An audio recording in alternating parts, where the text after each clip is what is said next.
स्वागत आहे आपल्या सर्वांचं लॅब टेक्निशियन या यूट्यूब चॅनलवर. आज आपण आरोग्य विभाग भरती 2026 DHS भरतीच्या दृष्टिकोनातून मोस्ट इम्पॉर्टंट असे वेक्टर बॉर्न डिसीज या टॉपिकवर मोस्ट इम्पॉर्टंट 25 क्वेश्चन आज आपण बघणार आहोत. चॅनलवर नवीन असाल तर चॅनलला सबस्क्राईब करा व आपल्या जास्तीत जास्त मित्रांना शेअर करा. Question number first, dengue is transmitted by. डेंग्यूचा प्रसार कशामुळे होतो? Option A Culex mosquito, option B Anopheles mosquito, option C Aedes mosquito, option D sandfly. तर याचं योग्य उत्तर आहे ऑप्शन नंबर सी ॲडिस मॉस्किटोच्या फिमेल ॲडिस मॉस्किटोच्या बाईट्समुळे डेंग्यूचे ट्रान्समिशन होते. एक्सप्लेनेशन, डेंग्यू रोग हा ॲडिस इजिप्ती डासामुळे पसरतो. हा डास दिवसा चावत असतो, म्हणजे डे बाईट्स. नेक्स्ट क्वेश्चन आहे question number 2, malaria is caused by. Malaria कशामुळे कॉज होतो? Option A virus, option B bacteria, option C protozoa, option D helminth. तर याचं योग्य उत्तर आहे option number C malaria is caused by protozoa. Explanation, malaria हा Plasmodium या प्रोटोझोआमुळे कॉज होतो. नेक्स्ट क्वेश्चन आहे question number 3, vector of malaria is. मलेरियाचा वेक्टर कोणता आहे? Option A mail ॲनाफिलिस mosquito, option B female Anopheles mosquito, option C Culex mosquito, option D Aedes mosquito. तर याचं योग्य उत्तर आहे option number B female Anopheles mosquito. Explanation, मादी Anopheles डास हा मलेरिया पसरवत असतो. नेक्स्ट क्वेश्चन आहे question number 4, filariasis is transmitted by. फायलेरियाचं ट्रान्समिशन कशामुळे होते? Option A Aedes mosquito, option B Culex mosquito, option C sandfly mosquito, option D ticks mosquito. तर याचं योग्य उत्तर आहे फिमेल क्युलेक्स मॉस्किटोमुळे फायलेरियासिसचं ट्रान्समिशन होतं. एक्सप्लेनेशन, फायलेरियासिस हा रोग कुलेक्स मॉस्किटोच्या डासाद्वारे पसरला जातो. नेक्स्ट क्वेश्चन आहे question number 5, chikungunya is transmitted by. Chikungunya disease कशामुळे ट्रान्समिट होतो? Option A sandfly, option B tsetse fly, option C Aedes mosquito, option D house fly. तर याचं योग्य उत्तर आहे option number C Aedes mosquito. Aedes मॉस्किटोच्या बाईट्समुळे चिकनगुनियाचा प्रादुर्भाव होत असतो. एक्सप्लेनेशन, चिकनगुनिया हा ॲडिस मॉस्किटोमुळे पसरतो. नेक्स्ट क्वेश्चन आहे क्वेश्चन नंबर 6, काला आजार इज ट्रान्समिटेड बाय. काला आजारचं ट्रान्समिशन कशामुळे होतं? Option A sandfly, option B mosquito, option C louse, option D tick. तर याचं योग्य उत्तर आहे ऑप्शन ए सँडफ्लायमुळे काला आजारचं ट्रान्समिशन होतं. एक्सप्लेनेशन, काला आजार हा फ्लेबिटोमस या फ्लेबोटोमसद्वारे पसरला जातो.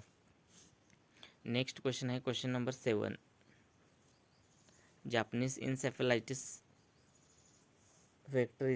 इन्सेफेलायटिस या डिसीजचा वेक्टर कोणता आहे? Option A Aedes, option B Culex, option C Anopheles, option D sandfly. तर याचं योग्य उत्तर आहे option number B Culex mosquito. Explanation, जपानी एन्सेफेलायटिस क्युलेक्स डासाद्वारे याचा प्रादुर्भाव होत असतो. नेक्स्ट क्वेश्चन आहे question number 8, plague is transmitted by. प्लेगोचं ट्रान्समिशन कशामुळे होतं? Option A option A tick, option B Phulia, option C mosquito, option D sandfly. तर याचं योग्य उत्तर आहे option number B flea. Explanation, plague रोग हा फ्लियाद्वारे पसरला जातो. नेक्स्ट क्वेश्चन आहे question number 9, scrub typhus is transmitted by. Option A mites, option B louse, option C flea, option D mosquito. तर याचं योग्य उत्तर आहे option number A mite. Explanation, scrub typhus हा माइट्सद्वारे पसरला जातो. नेक्स्ट क्वेश्चन आहे lymph disease is transmitted by. Option A lymph disease कशामुळे ट्रान्समिट होतो? Option A mosquito, option B tick, option C flea, option D louse. तर याचं योग्य उत्तर आहे ऑप्शन नंबर बी टिक डिसीजमुळे ट्रान्समिट होतो. लाईम डिसीज हा एक्झोडेस टिक्सद्वारे पसरला जातो. नेक्स्ट क्वेश्चन आहे question number 11, Zika virus is transmitted by. Zika व्हायरसचे ट्रान्समिशन कशामुळे होते? Option A Culex, option B Aedes, option C Anopheles, option D sandfly. तर याचं योग्य उत्तर आहे option number B Aedes mosquito. Explanation Aedes Zika virus हा ॲडिस डासाद्वारे पसरला जातो. नेक्स्ट क्वेश्चन आहे question number 12. Yellow fever vector yellow fever या डिसीजचा व्हेक्टर कोणता आहे? Option A Culex, option B Aedes, option C tick, option D flea. तर याचं योग्य उत्तर आहे option number B Aedes mosquito. Yellow fever हा ॲडिस डासाद्वारे पसरला जातो. नेक्स्ट क्वेश्चन आहे question number 13. West Nile fever is transmitted by. Option A Aedes, option B Culex, option C sandfly, option D tick. तर याचं योग्य उत्तर आहे option number B Culex. Explanation West Nile fever हा क्युलेक्स डासाद्वारे पसरला जातो. नेक्स्ट क्वेश्चन आहे question number 14. Elephantiasis is caused by. Elephantiasis कशामुळे कॉज होतो? हत्ती रोग. Option A Wuchereria bancrofti, option C Plasmodium, option C leishmaniasis, option D Giardia. तर याचं योग्य उत्तर आहे ऑप्शन नंबर ए उचेरिया बॅनक्रॉफ्टी. उचेरिया बॅनक्रॉफ्टीमुळे हत्ती रोग आपल्याला पाहायला मिळतो. हत्ती रोग हा उचेरिया बॅनक्रॉफ्टीमुळे होतो. नेक्स्ट क्वेश्चन आहे question number 15. Dengue virus is belongs with which family. Dengue virus हा कोणत्या फॅमिलीचा पार्ट आहे? Option A retro virus, option B flavi virus, option C ortho myxo virus, option C herpes virus. तर याचं योग्य उत्तर आहे option number B flavi virus या फॅमिलीपासून डेंग्यू व्हायरस हा बिलॉंग करतो. एक्सप्लेनेशन फ्लॅवी व्हायरस फ्लॅविविरिडाय कुटुंबातला आहे व फ्लॅवी व्हायरस या कुटुंबातला आहे. नेक्स्ट क्वेश्चन आहे question number 16. Question number 16. Night blood sample is collected for diagnosis. Night blood sample कशाच्या डायग्नोसिससाठी कोणत्या डिसीजच्या डायग्नोसिससाठी नाईट ब्लड सॅम्पल कलेक्ट केलं जातं? Option A dengue, option B malaria, option C filariasis, option D chikungunya. तर याचं योग्य उत्तर आहे option number C filariasis. Explanation filariasis microfilaria हा रक्तात जास्त प्रमाणात नाईट टाईमला आपल्याला आढळतो. त्यामुळे या डिसीजच्या डायग्नोसिससाठी नाईट टाईम ब्लड कलेक्शन केलं जातं. रात्री 10 ते 2 या टायमिंगमध्ये याचं ब्लड कलेक्शन केलं जातं. नेक्स्ट क्वेश्चन आहे question number 17. Which mosquito bites during day time. Day time bite कोणता खालीलपैकी कोणता मॉस्किटो डे टाईममध्ये बाईट करतो? Option A Culex, option B Anopheles, option C Aedes, option D Mansonia. तर याचं योग्य उत्तर आहे option number C Aedes mosquito. Explanation Aedes aegypti डास दिवसा चावतो, त्यामुळे डेंगू किंवा चिकनगुनिया आपल्याला पसरलेला पाहायला मिळतो. नेक्स्ट क्वेश्चन आहे question number 18. Main rural vector of malaria in India is. Option A Anopheles stephensi, option B Anopheles culicifacies, option D Culex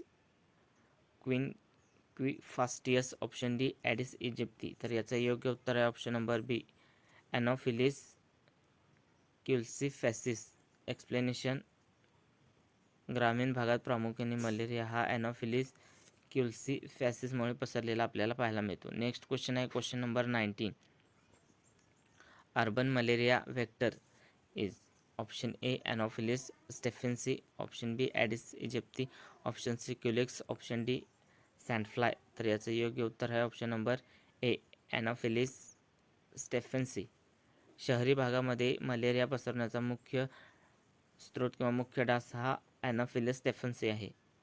next question आहे क्वेश्चन नंबर 20. काला आजार आल्सो नोन एज. काला आजारला अजून कोणत्या नावाने ओळखलं जातं? Option A black fever, option B yellow fever, option C brick bone fever, option D sleeping sickness. तर याचं योग्य उत्तर आहे option number A black fever is also known as kala azar. काला आजार यालाच ब्लॅक फीवर या नावाने देखील ओळखलं जातं. नेक्स्ट क्वेश्चन आहे question number 21. Main reservoir host of Japanese encephalitis is. Japanese इन्सेफेलायटिसचा मेन रिझर्व्हर हॉस्ट कोणता आहे? Option A dog, option B pigs, option C cat, option D human. तर याचं योग्य उत्तर आहे ऑप्शन नंबर बी पिग्स हा जॅपनीज इन्सेफेलायटिसचा मेन रिझर्व्हर हॉस्ट आहे. एक्सप्लेनेशन जॅपनीज इन्सेफेलायटिस म्हणजे पिग म्हणजे डुक्कर हा प्रमुख रिझर्व्हर हॉस्ट म्हणून ओळखला जातो. नेक्स्ट क्वेश्चन आहे question number 22. Severe complication of dengue virus. Dengue व्हायरसचं सेव्हिअर कॉम्प्लिकेशन कोणतं आहे? त्यामुळे सेव्हिअर मलेरियामध्ये कोणतं कॉम्प्लिकेशन आपल्याला पाहायला मिळतं? Option A anaemia, option C dengue haemorrhagic fever, option C jaundice, option D pneumonia. तर याचं योग्य उत्तर आहे option number B dengue haemorrhagic fever. आपल्याला सिव्हिअर कॉम्प्लिकेशन डेंग्यूमध्ये आपल्याला पाहायला मिळतो. डेंग्यूमधील गंभीर प्रकार हा DHF म्हणजे ज्यामध्ये रक्तस्राव आपल्याला पाहायला मिळतो. यामध्येच डेंग्यू हिमॉर्जिक फीवर आपल्याला पाहायला मिळतो. नेक्स्ट क्वेश्चन आहे question number 23. Most common diagnosis method of malaria. मलेरियाच्या डायग्नोसिससाठी मोस्ट कॉमन मेथड कोणती आहे? Option A urine test, option B stool examination, option C peripheral blood smear, option D X ray. तर याचं योग्य उत्तर आहे option number C peripheral blood smear. Peripheral blood स्मेअरमुळे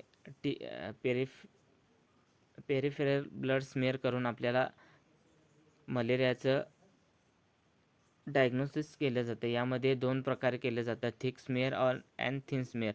thick smear हा कोणत्या as compare to thick blood smear thin blood smear is most preferable. Next question आहे question number 24. Infective stage of filariasis for ह्युमनसाठी फायलेरियासिसची infective stage कोणती आहे? Option A microfilaria, option B L1 larva, option 3 L3 larva, option D adult worm. तर याचं योग्य उत्तर आहे option number C L3 larva. Explanation मानवाला संक्रमित करणारी अवस्था ही L3 लार्वा आहे. नेक्स्ट क्वेश्चन आहे question number 25. Sandfly usually breeds in option A clean water, option B populates water, option D dark and humid places, option D running water. तर याचं योग्य उत्तर आहे option number B dark and humid places. अंधार व दमट ठिकाणी sandfly usually breeds करत असतात. Thank you for watching this video. आपल्याला व्हिडिओ आवडला असेल तर व्हिडिओला लाईक करा, आपल्या जास्तीत जास्त मित्रांना शेअर करा. थँक्यू.